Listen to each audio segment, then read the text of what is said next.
En el capítulo anterior, estudiamos formas de violencia y agresión que aún pueden considerarse más o menos benignas en cuanto a que sirven o parecen servir directa o indirectamente a propósitos de vida. En este capítulo y los siguientes trataremos de tendencias que se dirigen contra la vida, que forman el núcleo de graves enfermedades mentales y que pueden considerarse como la esencia del verdadero mal. Trataremos de 3 clases diferentes de orientación: necrofilia, biofilia, narcisismo y fijación simbiótica en la madre. Haré ver que las 3 tienen formas benignas, que pueden ser tan leves que ni siquiera se las puede considerar patológicas. Por lo tanto, insistiremos principalmente sobre las formas malignas de las 3 orientaciones, que en sus formas más graves convergen y acaban por formar el síndrome de decadencia. Este síndrome representa la quinta esencia del mal.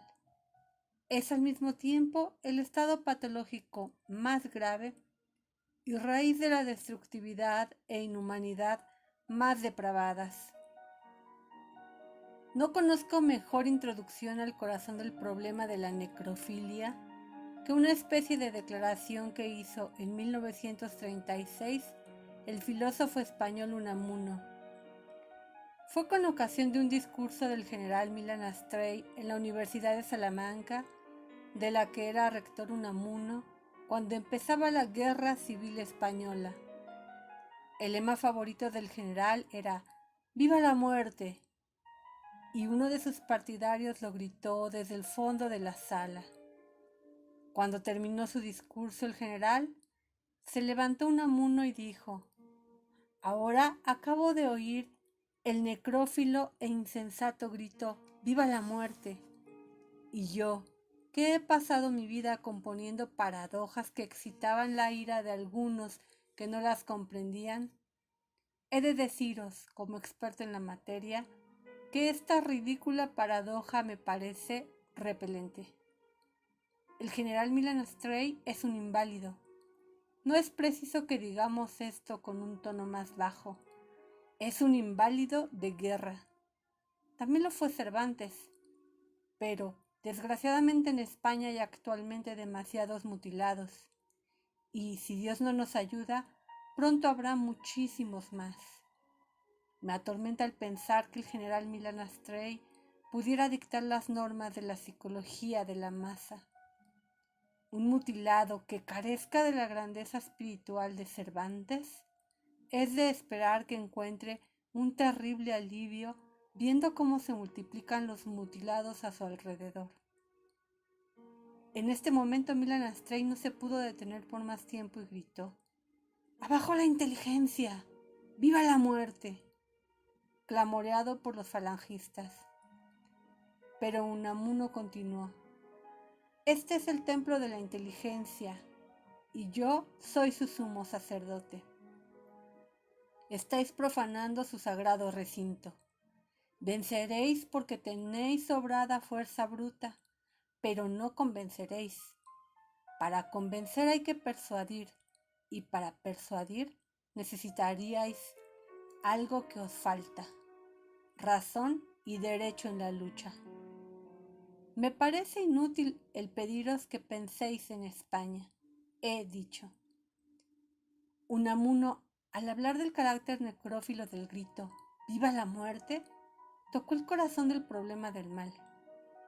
No hay distinción más fundamental entre los hombres, psicológica y moralmente, que la que existe entre los que aman la muerte y los que aman la vida, entre los necrófilos y los biófilos. No quiere esto decir de ningún modo que una persona es necesariamente ya totalmente necrófila, ya totalmente biófila. Hay algunos que están totalmente consagrados a la muerte, y esas son dementes. Hay otras que están enteramente consagradas a la vida, y estas nos impresionan por haber alcanzado la finalidad más alta de que es capaz el hombre. En muchas están presentes las tendencias biófilas y las necrófilas, pero en proporciones diferentes. Lo que importa aquí, como siempre en fenómenos de la vida, es cuál tendencia es la más fuerte, de suerte que determine la conducta humana, no la ausencia o la presencia completa de una de las dos orientaciones. Literalmente necrofilia significa amor a la muerte, como biofilia significa amor a la vida. Suele emplearse esta palabra para designar una perversión sexual, a saber, el deseo de poseer el cadáver de una mujer para realizar el acto sexual, o el deseo morboso de estar en presencia de un cadáver. Pero, como sucede con frecuencia, una perversión sexual no hace sino representar el cuadro más franco y claro de una orientación que se encuentra sin mezcla sexual en muchos individuos. Unamuno lo vio claramente cuando aplicó la palabra necrófilo al discurso del general.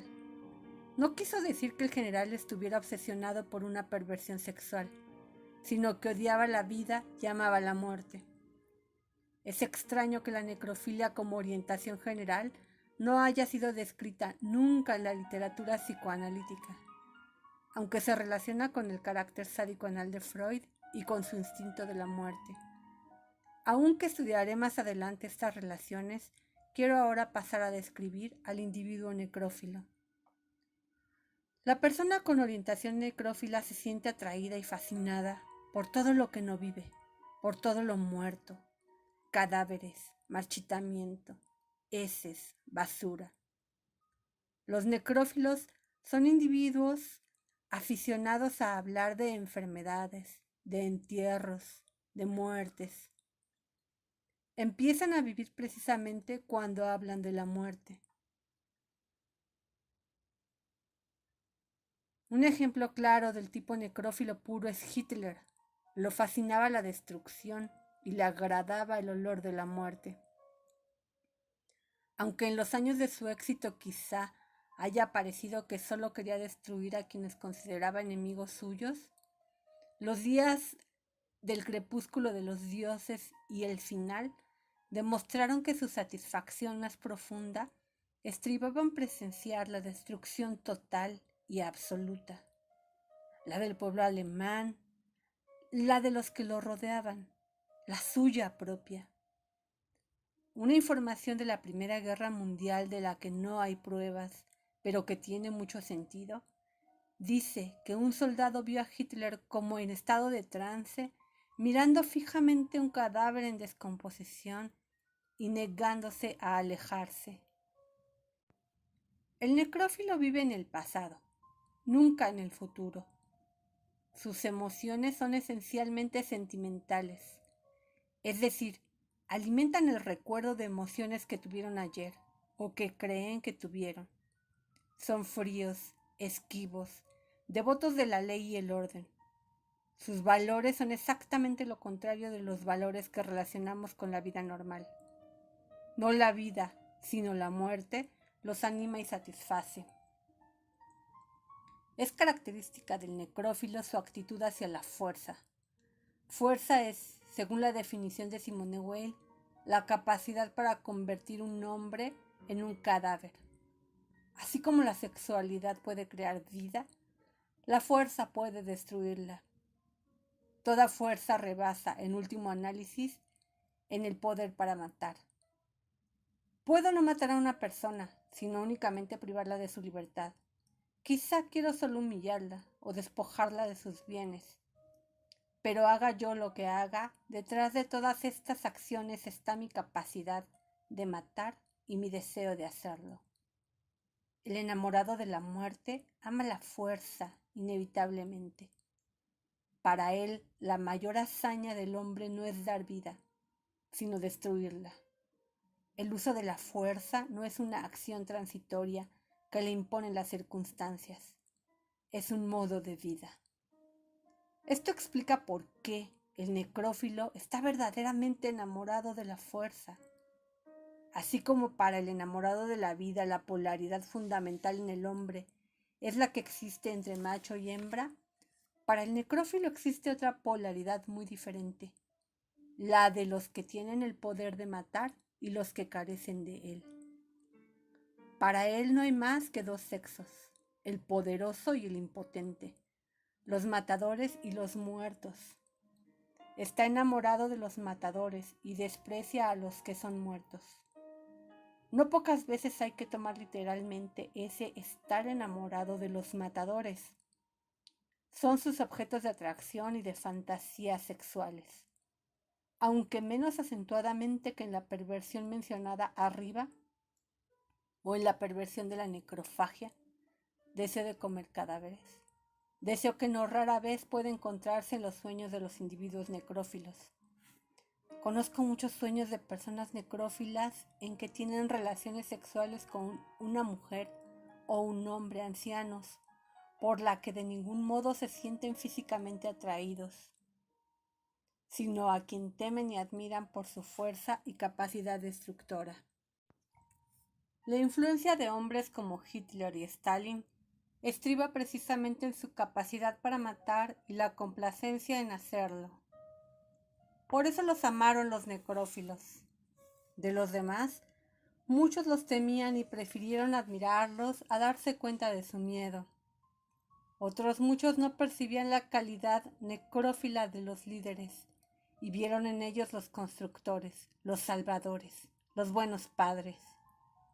Si los líderes necrófilos no hubieran fingido que eran constructores y protectores, el número de individuos atraídos por ellos apenas habría sido suficiente para ayudarlos a tomar el poder, y el número de los repelidos por ellos probablemente no habría tardado en producir su caída.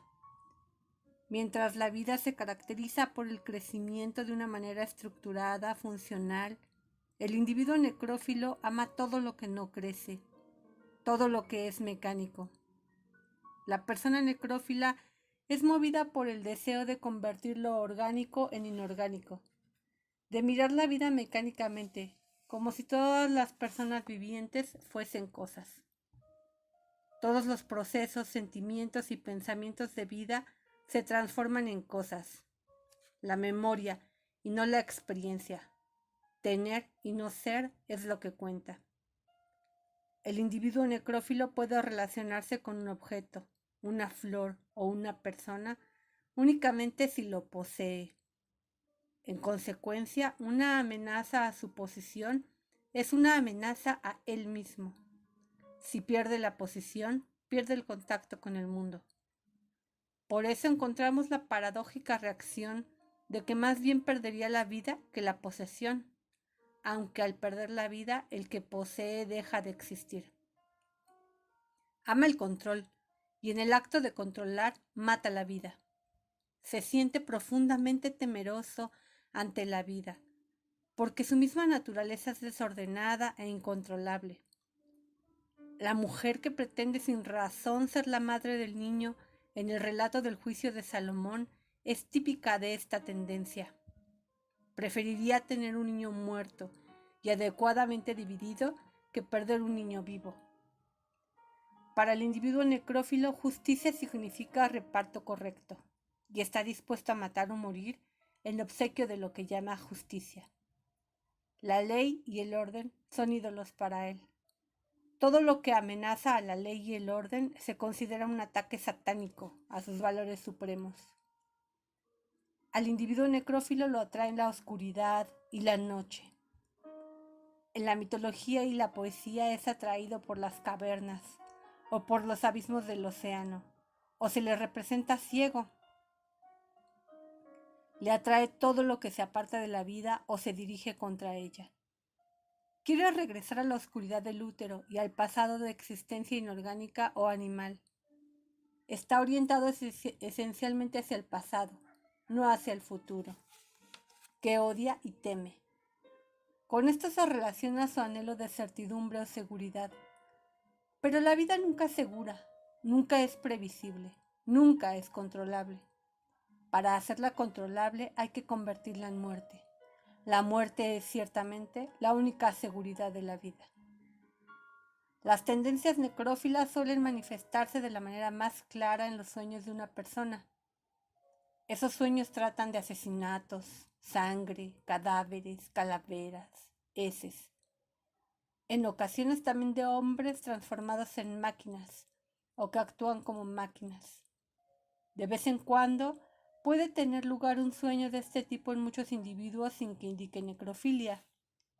En el individuo necrófilo los sueños de este tipo son frecuentes y a veces se repiten. Al individuo muy necrófilo se le puede reconocer con frecuencia por su aspecto y sus gestos. Es frío, tiene una piel que parece muerta y con frecuencia su cara tiene una expresión como si estuviera oliendo un mal olor. Esta expresión podía verse claramente en la cara de Hitler. Es ordenado, obsesivo, pedante. Este aspecto de la figura necrófila fue mostrado al mundo en la figura de Eichmann. Este se sentía fascinado por el orden burocrático y por la muerte. Sus valores supremos eran la obediencia y el funcionamiento adecuado de la organización. Transportaba judíos como hubiera podido transportar carbón. Que fueran seres humanos es cosa que no entraba en el campo de su visión, y en consecuencia no tiene importancia el problema de si odiaba o no a sus víctimas. Pero no se encuentran solo entre los inquisidores, entre los Hitler y los Hickman, ejemplos del carácter necrófilo. Hay muchos individuos que no tienen oportunidad ni poder para matar, pero cuya necrofilia se expresa de otras maneras más inofensivas, vistas superficialmente. Un ejemplo es la madre, que se interesa siempre por las enfermedades de su hijo, por sus defectos y sus malos pronósticos para el futuro. Al mismo tiempo no le impresionará un cambio favorable, no responderá a la alegría del niño, no advertirá que está naciendo en él algo nuevo. Podemos advertir que sus sueños tratan de enfermedades, de muerte, de cadáveres, de sangre. No dañará a su hijo de un modo manifiesto, pero quizá estrangule lentamente su alegría de vivir, su fe en el crecimiento, y al final lo infectará de su propia orientación necrófila. Muchas veces la orientación necrófila entra en conflicto con tendencias opuestas, de modo que se establece un peculiar equilibrio. Ejemplo notable de este tipo de carácter necrófilo fue C.G. Jung. En su autobiografía, publicada póstumamente, da amplias pruebas de ello. Sus sueños solían estar llenos de cadáveres, de sangre, de muertes. Como manifestación típica de esta orientación necrófila en la vida real, mencionaré lo siguiente. Mientras se estaba construyendo la casa de Jung en Bollingen, se encontró el cadáver de un soldado francés que se había ahogado hacía 150 años, cuando Napoleón invadió Suiza. Jung hizo una fotografía del cadáver y la colgó en una pared. Volvió a enterrar el cadáver y disparó 3 tiros sobre la tumba, como saludo militar. Vista superficialmente, esta acción puede parecer ligeramente rara, pero sin ninguna importancia. Pero es una de las muchas acciones insignificantes que expresan una orientación subyacente con más claridad que los actos intencionales e importantes. El mismo Freud observó muchos años antes la orientación de Jung hacia la muerte. Cuando los dos se embarcaban para los Estados Unidos, Jung habló mucho de los cadáveres bien conservados que se habían encontrado en las marismas cerca de Hamburgo. A Freud le desagradó aquel tipo de conversación y le dijo a Jung que hablaba tanto de aquellos cadáveres porque estaba lleno de deseos de muerte contra él, Freud. Jung lo negó, indignado, pero unos años después, hacia el tiempo de su ruptura con Freud, tuvo el siguiente sueño. Sintió que, en compañía de un nativo negro, tenía que matar a Sigfrido. Salió con un rifle y cuando Sigfrido apareció en la cresta de una montaña, lo mató. Después se sintió horrorizado y temeroso de que pudiera descubrirse su crimen. Pero afortunadamente cayó una lluvia copiosa que borró todas las huellas del crimen. Jung despertó pensando que tenía que matarse si no comprendía el sueño. Tras alguna reflexión llegó a la siguiente comprensión. Matar a Sigfrido significa matar al héroe dentro de uno. expresando así su humildad. El ligero cambio de Sigmundo a Sigfrido bastó para permitir a un hombre cuyo mayor talento era la interpretación de sueños, ocultarse a sí mismo el sentido real de aquel sueño. Si uno se pregunta, ¿cómo es posible una represión tan intensa? La respuesta es que el sueño era una manifestación de su orientación necrófila, y como toda esta orientación estaba intensamente reprimida, Jung no podía conocer el sentido de aquel sueño, el cual encaja dentro del panorama de que Jung se sentía fascinado por el pasado y rara vez por el presente y el futuro, que las piedras eran su material favorito y que siendo niño se había imaginado que Dios dejaba caer una gran basura sobre una iglesia destruyéndola. Sus simpatías por Hitler y sus teorías raciales son otra expresión de su afinidad con la gente enamorada de la muerte. Pero Jung era una persona extraordinariamente creadora, y la creación es lo más opuesto a la necrofilia. Resolvió el conflicto dentro de sí mismo, equilibrando sus poderes destructores con su deseo y su capacidad de curar, y haciendo de su interés en el pasado, en la muerte y en la destrucción, materia de brillantes especulaciones. En esta descripción de la orientación necrófila, quizá di la impresión de que todos los rasgos descritos se encuentran necesariamente en el individuo necrófilo. Es cierto que rasgos tan divergentes como el deseo de matar, el culto de la fuerza, la atracción de la muerte y la inmundicia, el sadismo, el deseo de transformar lo orgánico en inorgánico mediante el orden, son todos ellos parte de la misma orientación fundamental. Pero en lo que concierne a los individuos hay diferencias considerables respecto de la fuerza de las respectivas tendencias. Cualquiera de los rasgos aquí mencionados puede ser más pronunciado en una persona que en otra. Además, el grado en que una persona es necrófila en comparación con sus aspectos biófilos y finalmente el grado en que una persona es consciente de sus tendencias necrófilas o las racionaliza varía considerablemente de individuo a individuo. Pero el concepto de tipo necrófilo no es de ningún modo una abstracción, ni un compendio de varias tendencias dispares de la conducta. La necrofilia constituye una orientación fundamental. Es la única respuesta a la vida que está en completa oposición con la vida. Es la orientación hacia la vida más morbosa y más peligrosa de que es capaz el hombre. Es la verdadera perversión. Aunque se está vivo, no es la vida, sino la muerte lo que se ama. No el crecimiento, sino la destrucción. El individuo necrófilo, si se atreve a darse cuenta de lo que existe, expresa el lema de su vida cuando dice: ¡viva la muerte! Lo opuesto a la orientación necrófila es la orientación biófila. Su esencia es el amor a la vida, en contraste con el amor a la muerte. Como la necrofilia, la biofilia no está constituida por un rasgo único, sino que representa una orientación total, todo un modo de ser. Se manifiesta en los procesos corporales de una persona, en sus emociones, en sus pensamientos, en sus gestos. La orientación biófila se expresa en todo el hombre. La forma más elemental de esta orientación se expresa en las tendencias a vivir de todos los organismos vivos. En contraste con el supuesto de Freud relativo al instinto de la muerte, estoy de acuerdo con el supuesto de muchos biólogos y filósofos de que es una cualidad inherente a toda la materia viva el vivir, el conservar la existencia. Como dijo Spinoza, todas las cosas en cuanto son se esfuerzan por persistir en su ser. A ese esfuerzo lo llamo la esencia misma de la cosa en cuestión. Observamos esta tendencia a vivir en toda la materia viva que nos rodea, en la hierba que crece entre las piedras en busca de luz y de vida, en el animal que luchará hasta lo último para escapar de la muerte, en el hombre que dará casi cualquier cosa para conservar la vida.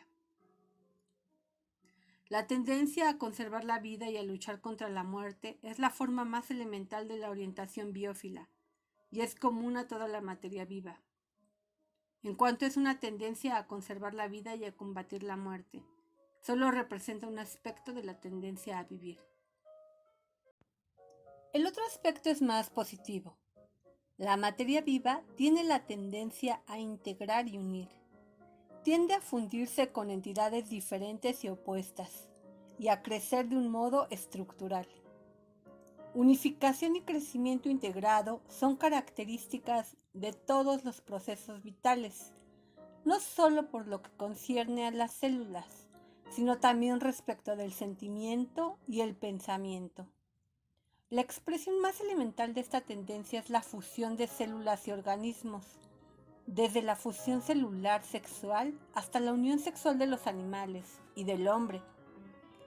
En este último, la unión sexual se basa en la atracción entre los polos masculino y femenino. La polaridad masculino-femenino constituye el núcleo de la necesidad de fusión de que depende la vida de la especie humana. Parece que por esta razón, la naturaleza proporcionó al hombre el placer más intenso en la fusión de los dos polos. Biológicamente, el resultado de esa fusión es normalmente la creación de un ser nuevo. El ciclo de la vida es unión, nacimiento y crecimiento, así como el ciclo de la muerte es cesación de crecimiento, desintegración, descomposición. Pero aún en el instinto sexual, aunque biológicamente sirve a la vida, no es necesariamente el único que expresa la biofilia psicológicamente. Parece que no hay una sola emoción intensa que no pueda ser atraída al instinto vital y combinarse con él. La vanidad, el deseo de riquezas y de aventuras, y hasta la atracción de la muerte, pueden, por así decirlo, poner a su servicio el instinto sexual. Porque es así, es materia que se presta a especulaciones. Se siente uno tentado a pensar que es una treta de la naturaleza el hacer tan dócil el instinto sexual, que lo movilice cualquier clase de deseo intenso, aun los que son contrarios a la vida. Pero cualquiera que sea la razón, difícilmente puede dudarse de la combinación de deseo sexual y destructividad. Freud señaló esta mezcla, especialmente en su estudio sobre la combinación del instinto de la muerte con el instinto de la vida, como ocurre en el sadismo y el sadomasoquismo. El sadismo, el masoquismo, la necrofagia, la coprofagia, son perversiones, no porque se desvían de las normas habituales de conducta sexual, sino porque significan la única perversión fundamental, la mezcla de la vida y la muerte. El pleno despliegue de la biofilia hay que buscarlo en la orientación productiva. La persona que ama plenamente la vida es atraída por el proceso de la vida y el crecimiento en todas las esferas. Prefiere construir a conservar. Es capaz de admirarse y prefiere ver algo nuevo a la seguridad de encontrar la confirmación de lo viejo. Ama la aventura de vivir más que la seguridad. Su sentido de la vida es funcional y no mecanicista. Ve el todo y no únicamente las partes, estructuras y no sumas. Quiere moldear e influir por el amor, por la razón, por su ejemplo, no por la fuerza. No aislando las cosas ni por el modo burocrático de administrar a las gentes como si fuesen cosas. Goza de la vida y todas sus manifestaciones, y no de la mera agitación. La ética biófila tiene su propio principio del bien y del mal. Bueno es todo lo que sirve a la vida, malo todo lo que sirve a la muerte. Bueno es la reverencia para la vida, todo lo que fortifica la vida, el crecimiento, el desarrollo. Malo es todo lo que ahoga la vida, lo que la angosta, lo que la parte en trozos. La alegría es virtuosa y la tristeza es pecaminosa. Es pues desde el punto de vista de la ética biófila, como menciona la Biblia, el pecado fundamental de los hebreos. Por cuanto no serviste a Jehová tu Dios con alegría y con gozo de corazón, por la abundancia de todas las cosas. La conciencia de la persona biófila no es la de obligarse a abstenerse del mal y hacer el bien. No es el superego descrito por Freud, que es un capataz estricto que es sádico contra sí mismo en obsequio a la virtud.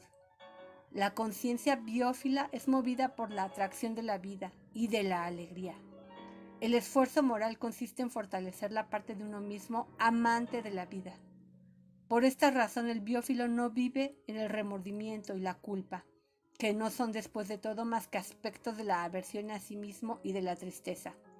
Se orienta rápidamente hacia la vida y procura hacer el bien. La ética de Spinoza es un ejemplo notable de moral biófila. El placer, dice, no es en sí mismo malo, sino bueno. Por el contrario, el dolor es malo en sí mismo. Y con el mismo espíritu, dice, un hombre libre piensa en la muerte menos que en cualquier otra cosa, y su sabiduría es una meditación no sobre la muerte, sino sobre la vida. El amor a la vida está en la base de las diferentes versiones de la filosofía humanista, en diferentes formas conceptuales. Esas filosofías tienen el mismo espíritu que la de Spinoza. Expresan el principio de que el hombre cuerdo ama la vida, que la tristeza es pecado y la alegría es virtud. Que el fin del hombre en la vida es ser atraído por todo lo vivo y apartarse de todo lo que es muerto y mecánico. He intentado dar una imagen de las orientaciones necrófilas y biófilas en sus formas puras. Esas formas puras son desde luego raras. El necrófilo puro es un loco. El biófilo puro es un santo.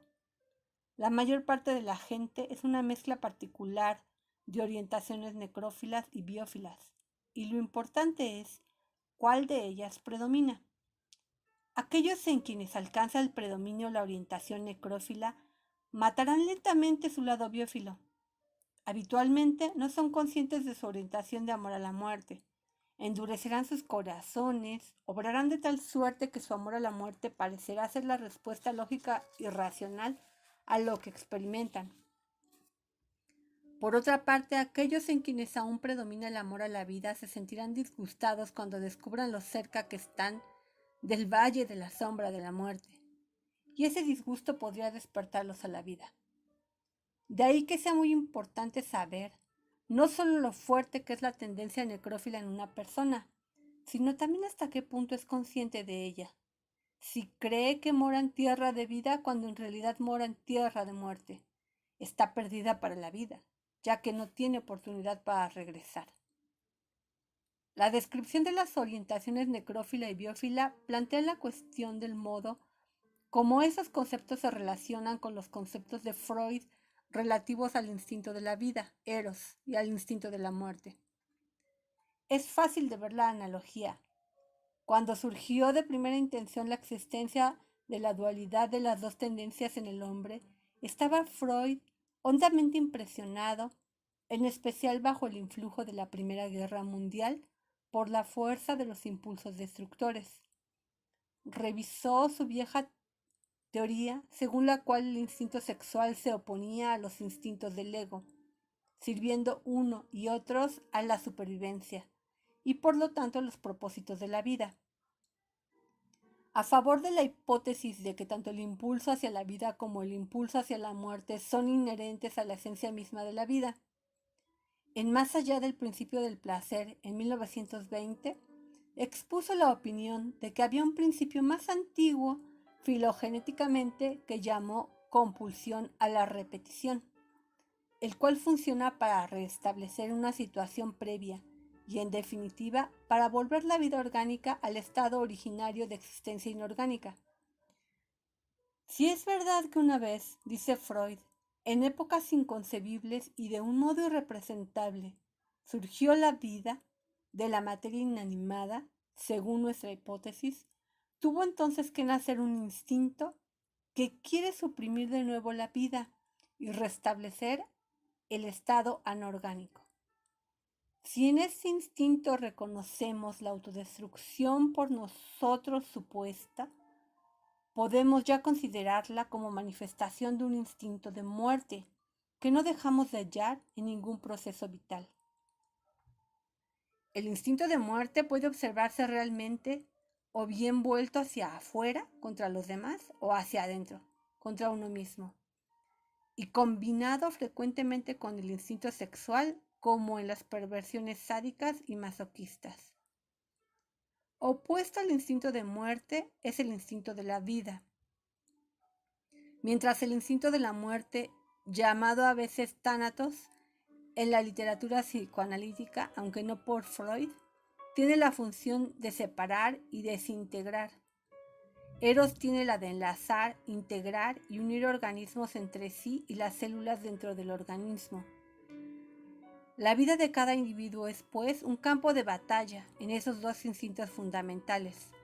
El esfuerzo de Eros para combinar materias orgánicas en unidades cada vez más grandes y los esfuerzos del instinto de la muerte que tienden a anular precisamente lo que está tratando de realizar Eros. El mismo Freud propuso la nueva teoría solo de manera titubeante y a título de ensayo. No es ello sorprendente, ya que se basaba en la hipótesis de la compulsión en la repetición, que a su vez era, en el mejor caso, una especulación no demostrada. En realidad, ninguno de los argumentos en favor de su teoría dualista parecen resolver las objeciones basadas en muchos datos contradictorios. La mayor parte de los seres vivos parecen luchar por la vida con tenacidad extraordinaria y solo excepcionalmente tienden a destruirse. Además, la destructividad varía enormemente entre los individuos y no de tal manera que la diferencia sea solo entre las respectivas manifestaciones dirigidas hacia afuera y hacia adentro del instinto de la muerte. Vemos que algunas personas se caracterizan por una pasión especialmente intensa de destruir a otros, mientras que la mayoría no muestra ese grado de destructividad. Este grado menor de destructividad contra los demás no es, empero, igualado por un grado correspondientemente alto de autodestrucción, de masoquismo, de enfermedad, etc. Teniendo en cuenta todas estas objeciones a las teorías de Freud, no es sorprendente que gran número de analistas, por lo demás ortodoxos, como Fenichel, se nieguen a aceptar su teoría del instinto de la muerte, o lo acepten solo condicionalmente y con grandes limitaciones.